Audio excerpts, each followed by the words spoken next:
मैं दुश्मन से नहीं डरता, मैं भारत का जवान हूँ। मैं दुश्मन से नहीं डरता, मैं भारत का जवान हूँ। मरुस्थल की रेत हूँ मैं, सियाचिन का आसमान हूँ। मैं दुश्मन से नहीं डरता, मैं भारत का जवान हूँ। मैं जून में जलती रेत पे लेटे कहता हूँ सर्दी आज कम है। दिसंबर की ठंड पी के कहता हूँ गर्मी का मौसम है। मैं बर्फ में 9 दिन दफन रहकर जिंदा निकलता हूँ। मैं बर्फ में 9 दिन दफन रहकर जिंदा निकलता हूँ। सीने में अपनी सांस को टुकड़ों में भरता हूँ। मैं हिंद महासागर की लहरों के कपड़े बदलता हूँ। -20 डिग्री में राइफल टांग के टहलने निकलता हूँ। आदमजाद की औकात क्या जब मैं कुदरत से नहीं डरता। मैं भारत का जवान हूँ, मैं दुश्मन से नहीं डरता। मेरी दिवाली में उजाले का ख्याल तक नहीं, मेरी होली में रिश्तों का गुलाल तक नहीं। चांद हर ईद पे तन्हाई में इजाफा लाता है। मुझे राखी बांधने बस एक लिफाफा आता है। अपनी माँ के पैर छुए मुझे अरसा हो गया। मेरा बाप मेरे इंतजार में बूढ़ा हो गया।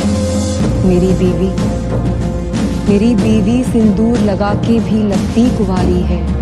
मैंने सहूलत का गला घोटा, जरूरत नकारी है। हाँ मैं निर्दयी हूँ, हाँ मैं निर्दयी हूँ। मैं अपने उजड़ते घरों आंगन से नहीं डरता। मैं भारत का जवान हूँ, मैं दुश्मन से नहीं डरता। मगर मैं डरता हूँ, हाँ मैं भी डर जाता हूँ। मैं डरता हूँ नफरत की आग से, मजहब के चोलों से, सियासत के सांप के कातिल सपोलों से। हवा में फैली अफवाह से डरता हूँ। मैं सैलाब एक गुमराह से डरता हूँ। मुझे डर है मेरी सरजमी को मेरे अपने उजाड़ेंगे। खून की मोहर से ये खुद को संवारेंगे। मैं मजबूर हूँ, कमजोर हूँ, मैं उनसे लड़ नहीं सकता। अपनों की तरफ बंदूक लेके बढ़ नहीं सकता। मैं बस बोल सकता हूँ। मैं बहरों की तरह गूंगा, तुम्हारे कान पर है हाथ मगर फिर भी मैं बोलूंगा। हजारों साल की इस सभ्यता को गौर से देखो। सुनो आवाज तुम मन की, जरा गहराई से सोचो। तुम्हें क्या सच में लगता है कोई अपना पराया है? हुआ पैदा है जो इस देश में बाहर से आया है। सभी का खून है शामिल, लगी कुर्बानियां सबकी, कि हमने हड्डियों को जोड़ के भारत बनाया है। तुम्हें अगर इश्क है इससे तो इसको दिल से अपनाओ। कोई पूछे अगर मजहब तो हिंदुस्तान बतलाओ। कभी ना तोड़ पाएगी कोई आंधी सियासत की। जुड़ो ऐसे जड़ों से जिंदगी की चांद कहलाओ। पहाड़ी वादियां मैदान साहिल हो या सहरा हो, तिरंगा 3 रंगों से बने दिखता सुनहरा हो। युवा हर प्राण ये प्रण ले, सड़क पर खून ना होगा। मैं सरहद पर खड़ा हूँ, तुम मेरे आंगन पे पहरा दो। मैं सरहद पर खड़ा हूँ, तुम मेरे आंगन पे पहरा दो। मैं सरहद पर खड़ा हूँ, तुम मेरे आंगन पे पहरा दो।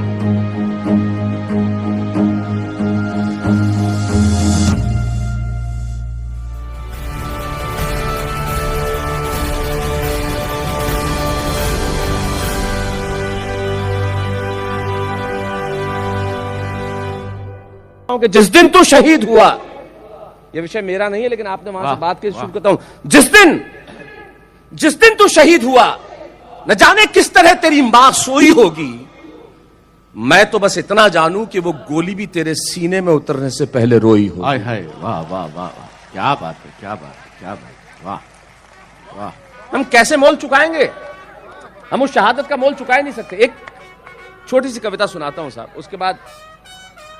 ये कविता मुझे याद नहीं है, ये मेरा विषय नहीं है, इसलिए मैं इसे मंच पे सुनाता नहीं, लेकिन पिछले दिनों मैंने लिखी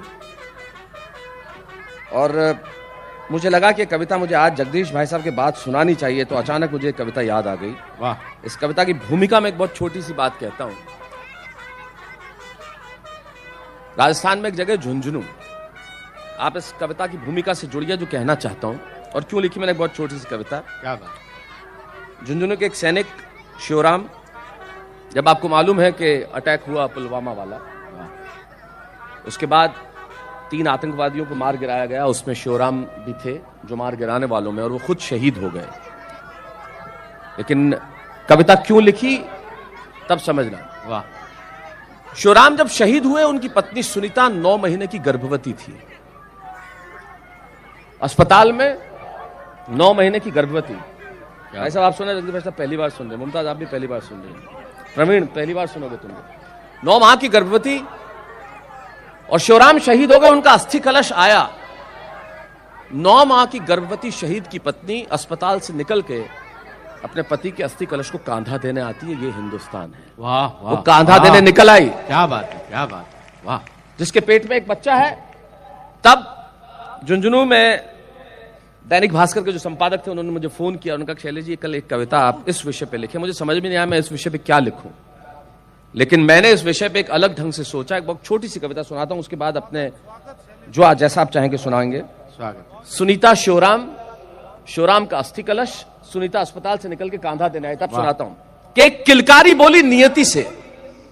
बच्चा जब पैदा होता है ना तो किलकारी होती है। एक किलकारी बोली नियति से कि आंसू मत बहाओ, न भीगने दो नयन को। एक किलकारी बोली नियति से कि आंसू मत बहाओ, न भीगने दो नयन को, वेदना और करुणा का भाव न लाओ, कहना चाहता हूं वतन को, मैंने अब तक आंखें नहीं खोली है। वाह। किलकारी बोल रही है, मैंने अब तक आंखें नहीं खोली है, और मां पिता के संबोधन की भाषा नहीं बोली है। लहू का रंग क्या होता है ये मैंने जाना नहीं है।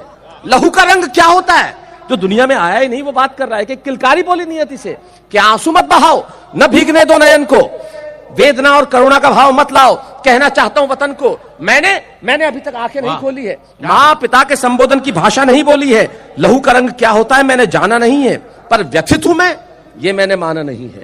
पर व्यथित हूं मैं, ये मैंने माना नहीं है। अरे मुझसे ज्यादा भाग्यशाली कौन है बताओ तो, मुझसे ज्यादा गौरवशाली कौन है दिखाओ तो, मैं हूं उस पिता की संतान जिसने पीठ नहीं दिखाई है। वाह वाह वाह वाह वाह वाह वाह वाह वाह, क्या बात है, क्या मुझसे ज्यादा भाग्यशाली कौन है बताओ तो, मुझसे ज्यादा गौरवशाली कौन है दिखाओ तो, मैं हूं उस पिता की संतान जिसने पीठ नहीं दिखाई है, जिसने शत्रु पर गोलियां बरसाई है, जो सीना तान के राष्ट्र के लिए खड़ा रहा, जो तिरंगे की